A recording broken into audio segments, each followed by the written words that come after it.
Well, what is going on, everyone? Welcome back to Kitchen Table TCG. I am feeling good about this box. We have had a lot of fun recently pulling things from Alpha Sorcery, and we are getting very close to the beta release. This case so far has had a foil Death Dealer and a foil Amethyst Core.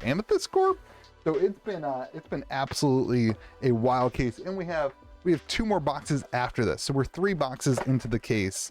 And last video was crazy. It was like the end of the video we pulled a foil Amethyst Core. So we did not open the packs right last time. If you were watching a stream of mine the other day, we found out opening packs this way is way more fun. You see if you have a foil, and then you have to guess the name of the card, and then you flip it over, and then you see your other card. So a unique, great old one, beautiful artwork, really cool. Look at that, power is 16, everyone. It's 16, and the Genesis abilities, you permanently flood the entire realm, including voids. Absolutely nutty card, absolutely crazy. One of my favorite things I love about Sorcery is the spikiness of the gameplay and the cards, and I love that because it creates such a casual environment of gameplay, a section of the community of TCGs that is often forgotten about in indie TCGs is just the fun indie the fun casual players who are just looking to have a good time and enjoy an evening with their friends, or some free time at the LGS between rounds. And I think that is the best thing. I think that's where Sorcery is going to really excel. I, for one, I own a game store. We will be hosting events and doing regular tournaments and that kind of stuff. In fact, on November 11th, which is the Saturday of the release of Sorcery Beta, we are doing a release party. So if you are around the Hurricane, West Virginia area, or if you're within, 2-hour drive, 3-hour drive of Charleston, West Virginia, come by, hang out. We're going to have a ton of fun celebrating the release, the full release of Sorcery, and I hope to make it a fun experience for everyone. We're going to do $10. No, sorry, we're doing free. I don't know why I said $10. We're doing free beta decks to everyone who comes, and we're going to do like a little beta deck tournament. And then we may also be doing some drafting and fun stuff like that. So, but at the root of this game, I think, is a really fun casual experience. Oh, we're not getting any foils. This is kind of a slow start. Is a really fun casual experience that will go a long way for play groups, commander play groups, husbands and wives, or spouses, and even maybe playing games with your kids, your older kids, that kind of thing. It's going to create a really cool environment because of the spikiness, because you can play a game and things can go back and forth, and no one's really ever out of the game because of the power level, some of the unique cards that you can get. I think that's really good. But then at the higher level, we've seen already some tournaments on TTS and stuff where there is a meta. There is a competitive element to this game that can be played around with, that can be utilized, and can have a competitive side to the game. So it'll be really interesting to see how those two things balance out in Sorcery, because I do think the game excels at being, what we got? Great Wall. Free City. Hey, Free City. See, that game's fun. That's a lot of fun. I like that. I wish we had done all 100 boxes. This has got to be box opening like 95, something like that. I wish we had done all 95 box openings like this. It'll be a little longer, but the game is way more fun, right? You got to get let's see, Arid Desert, maybe. No, it's one of Red Desert. Is it Red Desert? Remote Desert. Dang it. See, that's fun, and that's really hard for those common ones that have 3 names for realistically like almost identical artworks. That's really tough, and I've gotten them up until that one. I've done pretty good on those. We did a stream where I just started doing that. So much fun to do. Phase Assassin. Oh baby, see, I know my stuff, guys. I've done my homework. I've opened up my cards. I've spent the time with this thing, man. Playing too. We've been playing a ton. We're actually playing tonight. We've got a group of guys that have been playing on Thursday nights, and I'm excited. I'm just excited to see this game grow at a local level. And I hope that we can do some more regional stuff that gets some of you guys out from the YouTube channel and from the sorcery community. We do have, you know, hotels around that are fun you can stay at, and come spend a weekend and hang out at Game Grove and spend some time playing the game with people who hopefully we can grow a community of people that just really love and enjoy it. So other than that, this box so far, I don't know, we got the great old one. It's cool. I like the boxes that are this way, that are a little slower to start, a little bit on that right side, a little weak on the right side, heavy on the left side. These are my favorite boxes. I really like that last box we did where it's like the end we pull something crazy. It rewards those of you who stick through the horrible dialogue on my channel of talking. So I'm curious from your perspective in the comment section, where have you seen gameplay happening? Have you seen anybody, have you been involved in playing and teaching people, or is everybody waiting for beta? Because I kind of get this feeling in the community that beta is going to be this, like, there's been a bottleneck to the sorcery community due to the pricing of the boxes. That because of the current price of an alpha box being $700 or whatever, that there's a bottleneck to people being able to get involved, because they simply put don't want to spend the money on the game. They don't want to spend $500 to make a deck of an indie TCG, you know, that, you know, in their phrase, may or may not be here in 10 years, right? And so it's hard to get people involved in it.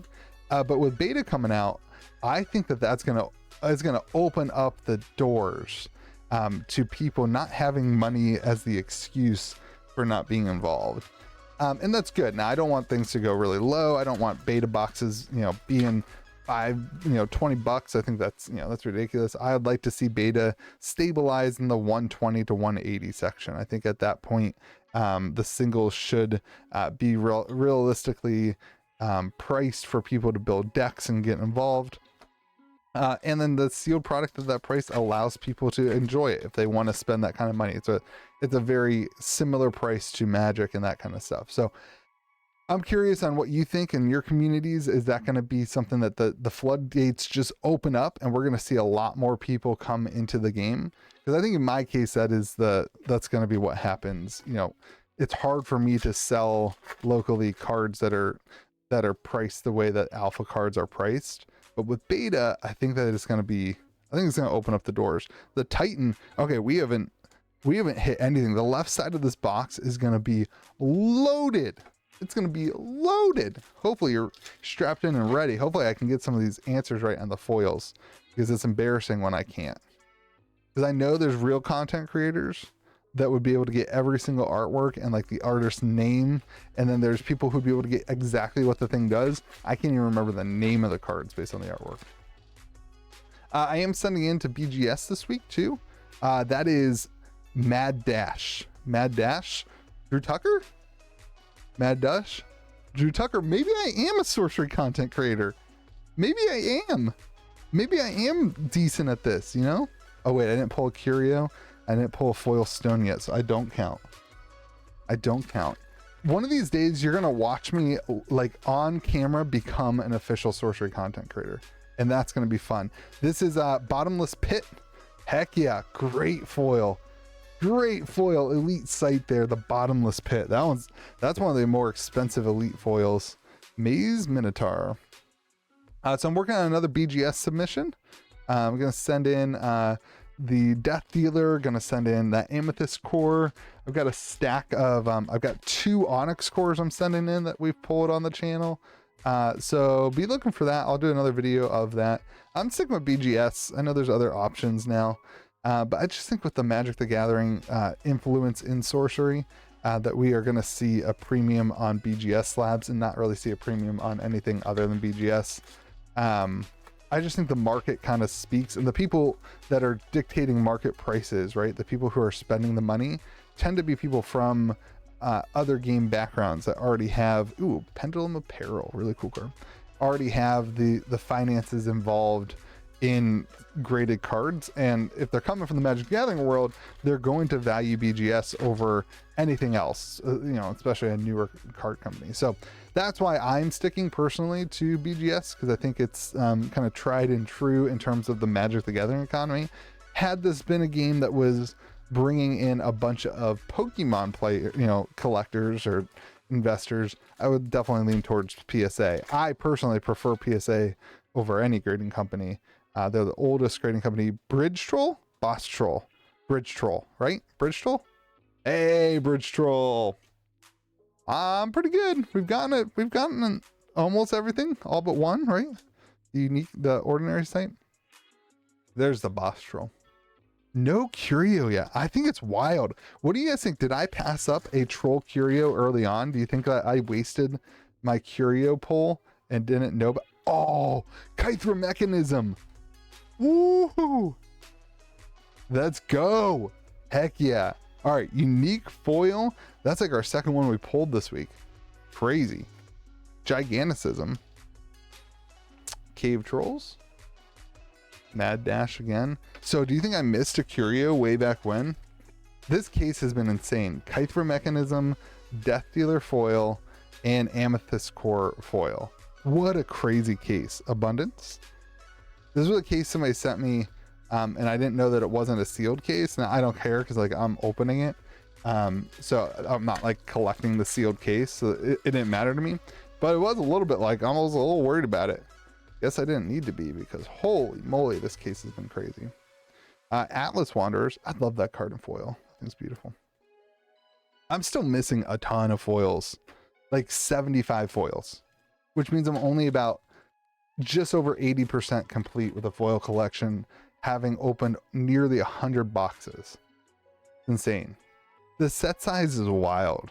And I wonder if that's something people are sleeping on with beta too. Like the beta set size is still going to be huge, the same set.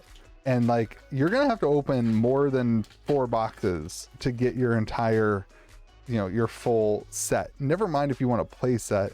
Like beta is not going to be like the free game that some people are talking that it might be. If you want to play, you might have to spend some money picking up, different cards. I do think it's going to be way more accessible than alpha was though. Ridge, something flying ridge. What is it? Standing Stones. Not even close. What a disappointment. Disintegrate. So I do think the set size makes it a little bit difficult to get cards, especially if you're looking for a playset. Now it is nice that like uniques, you only need 1 of each. So like play sets of that tend to be a little bit easier to get than like Font of Life, right? Font of Life.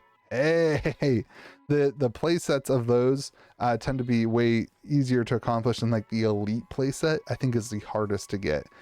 There's like 100 different elites and you need 2 of each, whereas the uniques there's only like 60 and you only need 1 of each. So it's actually in my experience, I've gotten the uniques faster. Autumn River, right? Hey, in my experience, I've gotten the uniques faster than the elites. So just a heads up, if you're looking to get your playset, you may want to prioritize getting some of the elites on the secondary because of the way that the boxes end up working with the unique pull rate and that kind of stuff. All right, this box was pretty dang good. Got the Kythra Mechanism. You can't complain about getting a unique foil. You just can't. Especially when the rest of the case has been loaded with like the top unique foils. You just can't complain about it. Maybe we'll get something else in the close here. 1 or 2 more foils. Yeah, I think 2 more packs after this. Unlikely Alliance. Our uniques have been scarce. We only have 5 uniques. 2 packs left, everybody. Only 5 uniques. Very interesting. Hopefully we get 2 here. Puts us at 7. I think our foils might be done. I do like the consistency on pull rates in the game. Warp Spasm. I like that. You can kind of anticipate what you have in the box. And all the boxes are very similar. That's a win. I hope the way that they shuffle up the cards in beta is the same because it feels pretty good other than some clumping issues. All right, no foils, no sights, but we do get the ultimate horror warp spasm combo that we have seen so often being pulled next to each other, talking about clumping. So all in all, decent box, not the best one obviously, but we do have singles available up at gamegrove.gg, which will be linked to TCG Player, so our prices will be updated and keeping a look there, so be looking out for that. Have yourselves a great day, be kind to the people around you. Let me know what you think about everything in the comment section below.